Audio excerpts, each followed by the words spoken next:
What does donkey's years mean? What's the difference between holiday and vacation? How do you translate Irse de puente? And where would you most like to live? Spain, New York, or China? We're sharing your comments and answering your questions in this episode of Aprender Inglés con Reza y Craig.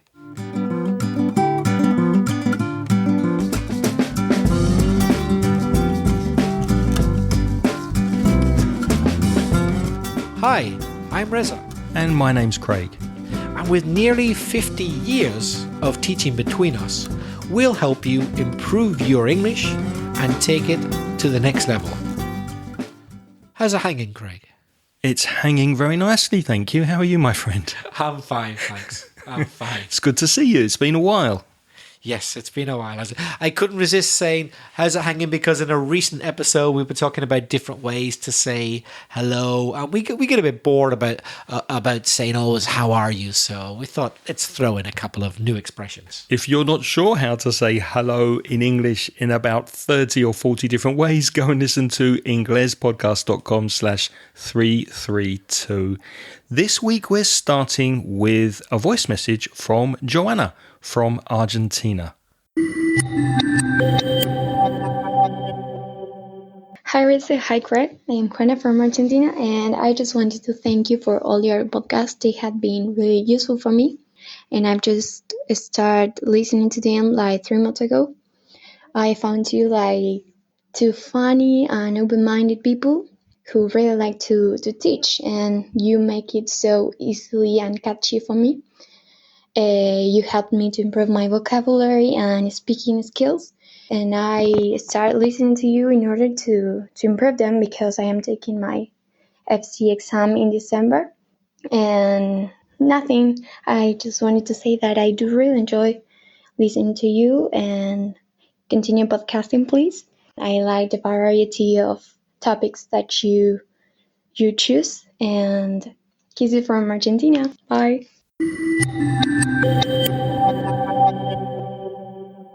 Well, hi, Joanna. Thank you for sending in your message. It was a lovely message and very, very clear. And it's really good to hear from you all the way from Argentina. Any comments, Reza? The same as you, Craig. That was a lovely message with very, very good pronunciation. Really, really good pronunciation. Except, there's always one thing, one little thing. It's always one thing with you. One thing. And it was a very common mistake. I think you said start, and your pronunciation of start was good, except you should have said started, because it was the past. And this problem often happens because start, it ends in that t sound, which is the same sound as started, more or less. So people forget to add the extra syllable between the present, start, and the past, started. I think you said, I started to listen to you. I can't remember how long ago you said. I started to listen. Started. And at the end of your message, Joanna, you said nothing in the sense of what you might say in Spanish, pues nada, and then you finish your message. But we don't say this in English as a translation of nada in that context. We'd use the word anyway. So you say what you want to say, you finish, and before you say goodbye, you would say, anyway, thank you very much, and bye. So nothing but anyway. Joanna, good luck in the first certificate exam. Yeah, good luck with the FCE in December, and we hope it all goes really well for you. So keep studying, keep listening, and all the best. Craig, we've got another bit of feedback from a long-time listener and friend of the show. She goes way back. It's Maite Palacin. Oh, it's been donkey's years since we've heard from Maite. Let's hear what Maite has to say this time. Hello, Greg and Reza. This is Maite Palacin. It's been donkey years, isn't it? That's because I'm so busy, working and studying. I just come back from my holiday break, and I'm going to restart my studies in marketing and market research on 16th. I have to say that I don't miss any podcast of yours. And what's more, lately, I try to dip into them a bit more. I only wanted to say hello and congratulate your big effort and dedication to improving people's lives. You must know how I appreciate you and whatever issue related to market research, emotional intelligence, or environmental things, it'll be welcome. A big hug and take care, my friends. Always a pleasure to hear from you. Thank you very much for sending in your message, Maite. It's been donkey's years, and I'm really pleased that you're busy, and I'm really happy that you had a holiday, because that's something that I haven't had this year. So I'm really happy that you're okay and you're getting back to your studies again. Yes, Maite, thanks very much for your message. You said it's been donkey's years, isn't it? We need to correct that. You should say it's been donkey's years, hasn't it? Because it's been is it has been is present perfect. So if you're going to add a question tag, the little question added at the end, it's got to be the same. It's got to be present perfect. So we got to use the auxiliary have or has. It has been. It's been donkey's years, hasn't it? I really liked the phrasal verb you used at the end, dip into. Dip into. You said that you're getting back to studying and that you dip into the podcasts. I don't know how you would say that in Spanish or how you would explain to dip into something. I don't know a Spanish word for it. We'll have to explain it. It means that from time to time, not in a constant way, but from time to time, you do something, perhaps not in detail, just whenever you need it, whenever you feel like it, you have a look at it or you do it. So Maite, whenever she has time, when she feels like it, she listens to one of our episodes. She might not listen for a little while, and then a few weeks later, another one or two, perhaps not in any particular order. And you know what? It doesn't matter. Our episodes are not designed in any particular order. They're thought of as something to be dipped into. So go for it. Depending on what you want to study. And thank you for your offer to connect with you and ask you if we have any questions. I have a question about emotional intelligence, Maite. When do you think I'm going to get some?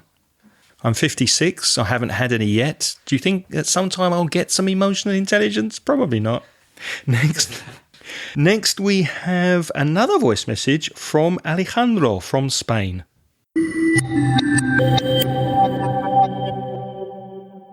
Hello, Reza and Greg. How are you? My name is Alejandro and I'm from Spain.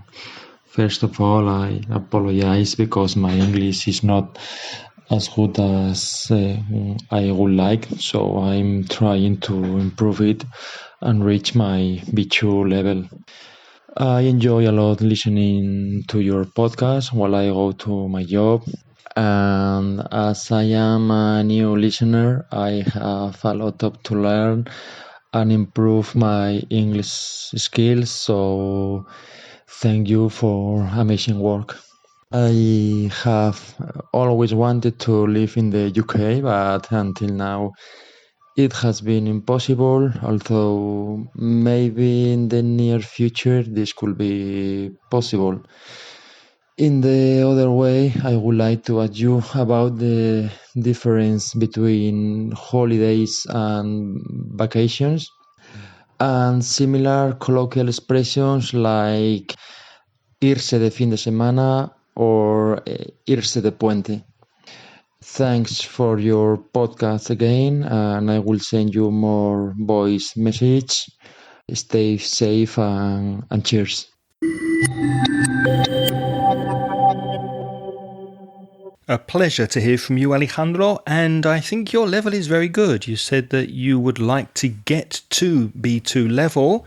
In my opinion, your speaking is B2 level. Do you agree with that? I would agree, yes. I think you could very probably pass a B2 speaking exam. Having said that, we don't know what your writing's like, but certainly your speaking sounds like a B2 level already, Alejandro. Yeah, and remember, we are Cambridge examiners officially, so we do know what we're talking about. And in our opinion, you do have the B2 speaking level already. You just need to practice the test so that you know how to do the speaking test in the B2 exam.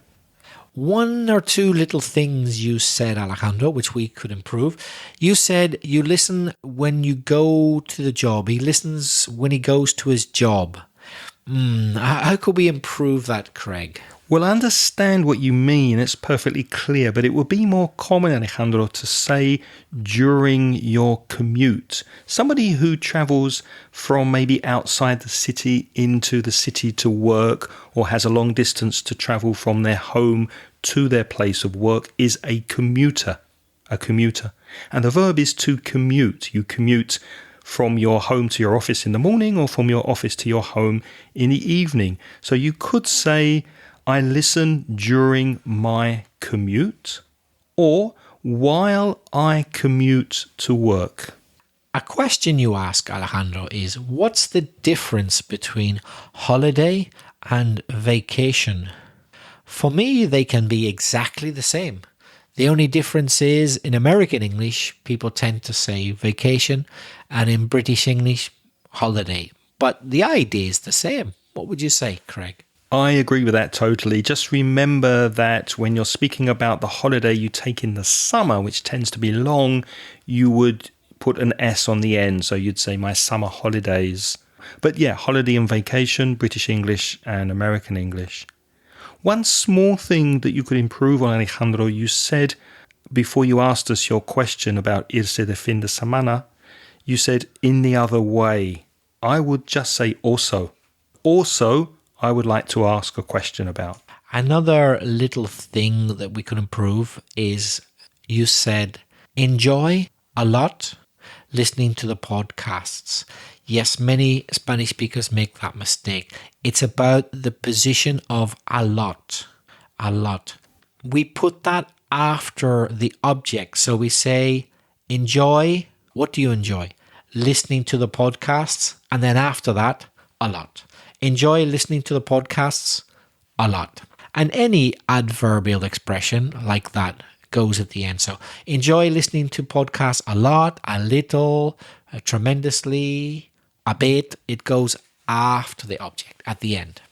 Also, Alejandro, there was an S missing from the word message. You said, I will send you more voice message. So I think you meant the plural, which means you need to add an S. It's one message, more messages. And that's similar with like language, for example. I speak one language, I speak two languages. And cabbage, col. I eat one cabbage a week, I eat 5 cabbages, etc. It's a common mistake I find with Spanish speakers, specifically for words which end with the sound j. Message, language, cabbage. Garage. For you, I guess, Spanish speakers, the message, it already kind of sounds like a plural in your mind because Spanish words don't normally end j. Yeah. You probably in your mind confuse it with the s sound. So you think you've already done the plural, but you haven't. You've got to add an extra vowel in English. One message, 2 messages. One language to it. So be careful for words ending in j to add that s. And we look forward to getting more messages from you, Alejandro. Your question was, Irse de fin de semana, how do you say that in English? Well, I would say to go away for the weekend or to get away for the weekend. What about Irse de puente? Oh, this word puente. Never say bridge. I'm having a bridge this weekend. You're having a bridge? No, you're not. A bridge in English is a physical object which crosses over something. Well, it can also be abstract as well. You know, for example, a bridge could be like a bridge idea because we haven't quite prepared something yet. So we're kind of bridging the problem. It could be an abstract idea as well, but it's nothing to do with holidays. No. So irse de puente is to go away or to get away for a long weekend, perhaps, or bank holiday weekend, people say. So presumably in puentes, the banks are closed. Get away for a bank holiday weekend or a long weekend. Next, we have a message from Luis from New York. Hello, Reza. Hello, Craig. This is Luis from New York. First of all, I want to say thank you. Thank you for all about your job. You are amazing. So thank you. And then I'm gonna tell you a little bit about me because I was born in Ecuador, but I grew up in Spain, and I'm living here in New York, as I said. So when I arrived, I didn't know any English at all 1 year and a half ago. And now, thank you guys, I think I'm improving my English a little bit, step by step. So thank you very much. And as I got my US papers, so I had to stay here at least 3 years. So, and then I'm thinking to back to Spain. I love Valencia city, so could you recommend me places to live in Valencia, please? Thank you, guys. Be happy. Stay safe. Thank you, Luis, for sending in your voice message. And it sounds like so far you've had an incredibly interesting life. You're from Ecuador, you've lived in Spain, now you're in New York. An amazing life so far. Yes, you've been around, we say. If you've been around, that means you've done a lot of things, you've lived in a lot of places. You sound like an interesting guy, Luis. Let's look at one or two ways you could have improved your message. You said 1 year and a half ago. That's a very common mistake that Spanish speakers make. Not 1 year and a half, but 1.5 years. 1.5 years ago. So you moved here 1.5 years ago. Another little mistake you made, Luis, was when you said, I'm thinking to back to Spain. There's a couple of mistakes there. You left out the verb, go back to Spain, but also it's thinking of plus ing. So you should say, I'm thinking of going back to Spain. And one more thing, Luis, you said thank you for all about your job. It's better to say thank you for the work you do, for example. That sounds a lot more natural to say, hey, thank you for all the work you do. And you say you're coming back to Valencia. You'd like to come back and live here, which is wonderful. Obviously, Reza and I love Valencia. We've lived here for many years. You don't mention why you're making the change.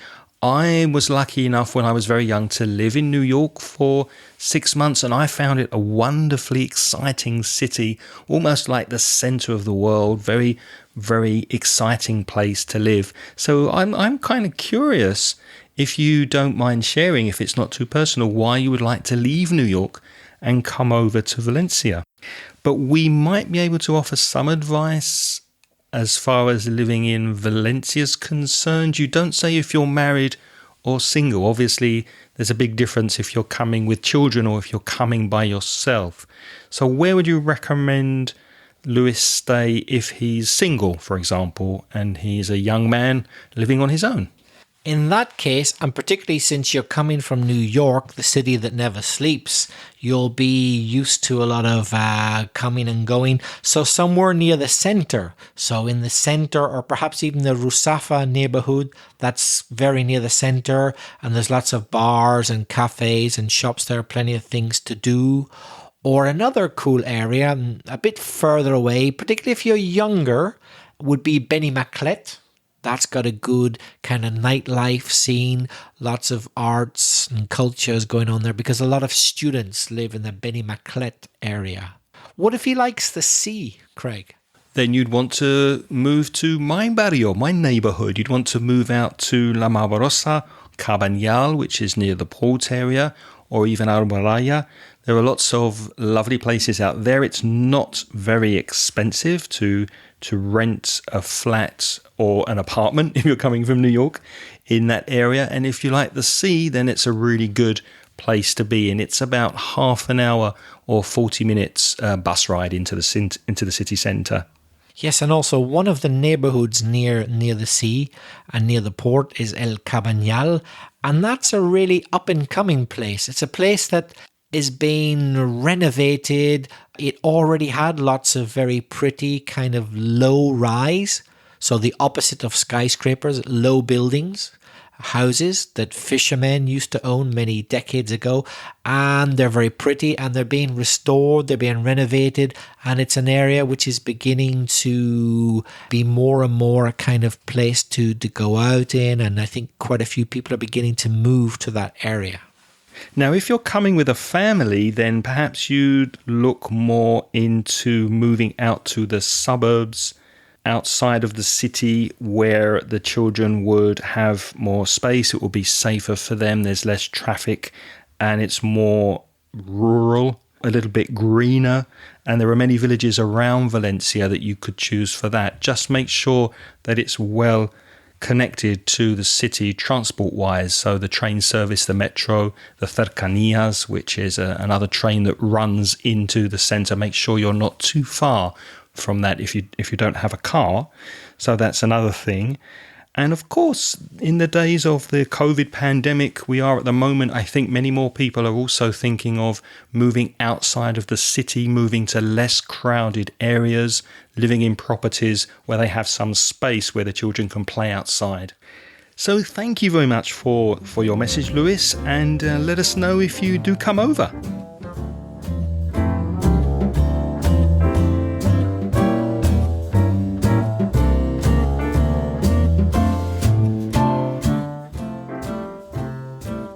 Moving on to our last piece of feedback today, we have to go quite far away, all the way to China. And here is a message from Aria.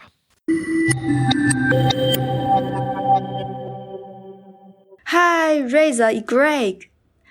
This is Aria from China. At first, I really appreciate the efforts that you did, guys, for helping us to improve our English. I'm a new follower of your podcast. I found you 1 month ago. And when I start to listen your podcasts, I just cannot stop it. I like your teaching's way very much because I think the object of learning one language is be able to communicate with others. So I enjoy a lot listening your conversation and feel it really useful. I have been living 11 years in Spain. Now I can speak Spanish better than English. But 2 months ago, I came back to China because I realized that one important thing after the pandemic is that I want to stay where my parents are. Since I was living in Spain, I didn't spend too much time to study English. I felt I should speak better. Now I'm preparing the exam of Business Vantage of Cambridge. I will keep listening your podcast. Also, I will try italki as you guys recommended many times. Also, I have one suggestion. Could you make one episode about China? Thank you. Please stay healthy and keep doing your amazing work. Bye.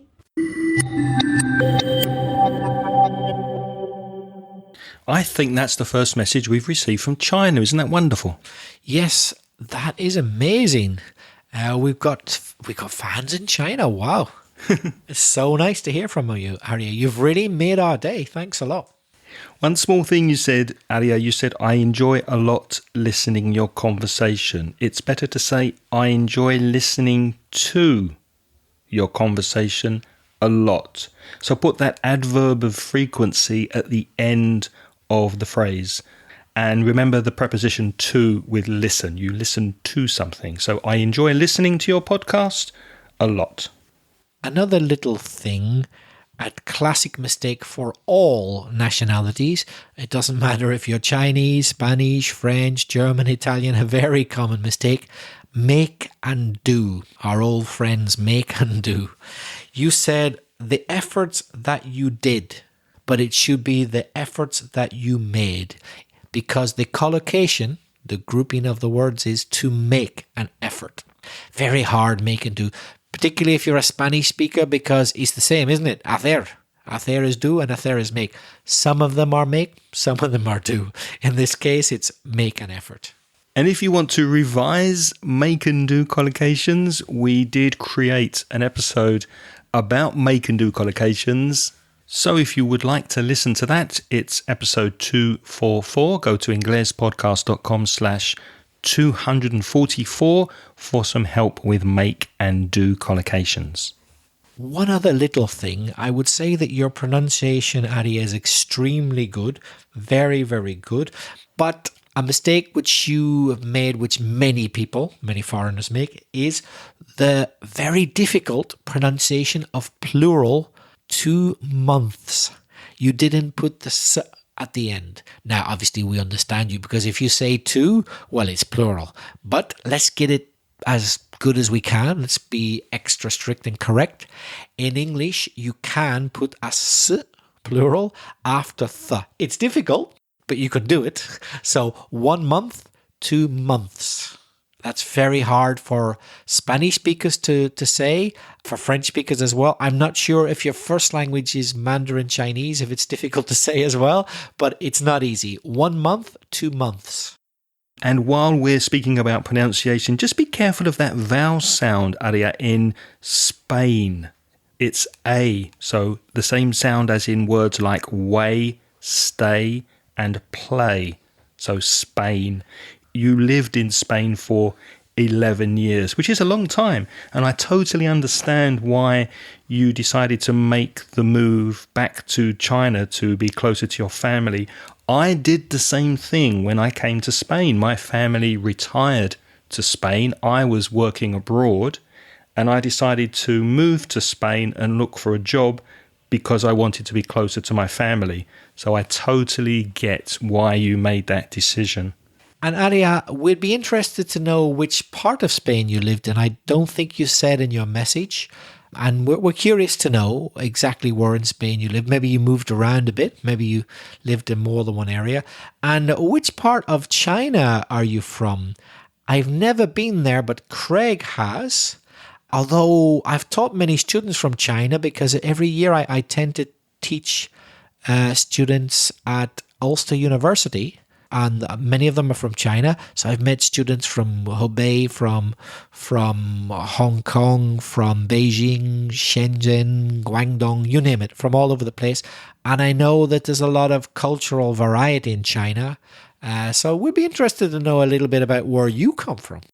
And what's interesting, Reza, is that we've had quite a few messages recently from people like Luis, who lived in New York, now wants to come to Spain, and Aria, who was in Spain and has gone back to China. And if you remember, Lucas, the firefighter and rescue diver, who's working in Brazil and is thinking of coming to Europe. Lots of people now thinking of changing countries. Would you consider that, or are you happy here? I'm happy enough here, but if I had to move because of family reasons like Aria or work reasons, I'd do it. It wouldn't be a great trauma for me. Where would you go? It depends. If I was offered a really good job that appealed to me, then it depends where the job is, you know, I might go. If for some reason I had to leave Spain, but I would like to live somewhere similar to Spain without too much culture shock, then I guess somewhere like Italy or Portugal or Greece would make me feel quite at home still. What do you think? Yeah, absolutely. I think for me, at my stage, I would not really be enthusiastic about moving to a country where I had to learn another language. I would be happier in an English-speaking or a Spanish-speaking country. So maybe Central and South America. Argentina is a beautiful country. Chile is wonderful. And one of the nicest countries, the most beautiful countries I've ever seen is New Zealand. So that would definitely be an option if I were to move. But I'm happy here, so no reason to move. If I had to move to China, or if I felt like moving to China, I would do that. But I must admit, Aria, one thing would be difficult. It's not going to be easy. The language. You know, whatever mistakes you make in English are nothing compared to the mistakes I would make speaking Chinese, because as you know, they're so different. So it's really amazing that you've got your level of English to where it is, especially since you lived in Spain most of the time. So you're obviously a real linguist. I know that Chinese intonation is a nightmare, una pesadilla, as you say in Spanish, for people who are not native speakers. You just change the inflection of the voice a little bit and you've said something completely different. For example, I want to say to you something and you're probably going to laugh at me because I've said something else, but I just wanted to say shit, but I bet I've said something else. I'm trying to say thank you, but I've probably said a totally different thing, haven't I? Because I got the intonation wrong. You've probably said sausage and chips twice, please. So you're doing wonderfully well, especially since you said your Spanish is better than your English and your English is wonderful. So props, as they say. Props. Much respect to you, Aria. That's all for this week. Thank you for listening. We'd like to hear from you. Are you thinking of changing countries, or during this pandemic, have you started to think of changing where you live, perhaps, and moving to another area? We'd love to hear from you. If you want to send us a voice message, you can reach us on SpeakPipe, which is speakpipe.com/English podcast. If you are not quite ready to speak because you haven't plucked up the courage, that means you're not brave enough, well, we hope you do soon. But in the meantime, you could write to Craig at inglespodcast.com or belfastreza@gmail.com. And if you're interested in buying a course to study English in your own time, go to the Mansion Inglés website. The address is store.mansioningles.net. And we'd like to thank all of you who are helping us by supporting this podcast on Patreon. For as little as $1 per month, plus 20 cents VAT, value added tax, you can join our Patreon program and get instant access to recent transcriptions of the podcast. And I'm very pleased to say that we are almost up to date. So we are running 3 or 4 episodes behind. So you get your transcripts of everything we say once you join Patreon. And we don't have time to mention all of our Patreon supporters on the podcast. You can see the list of names on patreon.com. But we'd like to welcome our new subscribers who are... Thanks to Daniel Rodriguez Ruiz, Salvador Prieto Villanueva, David Navarro, Pedro Perez García, Siye Fan, Pilar P, Mariano Perez, Fernando de Avila, and also Maria también. And if you'd like to join those lovely people and the rest of our Patreon supporters, go to Patreon, patreon.com/English podcast. What's next week? Next week's episode is A History of American English in 20 minutes. So following the success of our recent episode on the history of phrasal verbs, and before that the history of English, we're looking at American English specifically next week. Please join us for that. Thank you for listening this week. Until next time, it's goodbye from Reza. And it's cheerio from Craig. The music in this podcast is by Pitts. The track is called See You Later.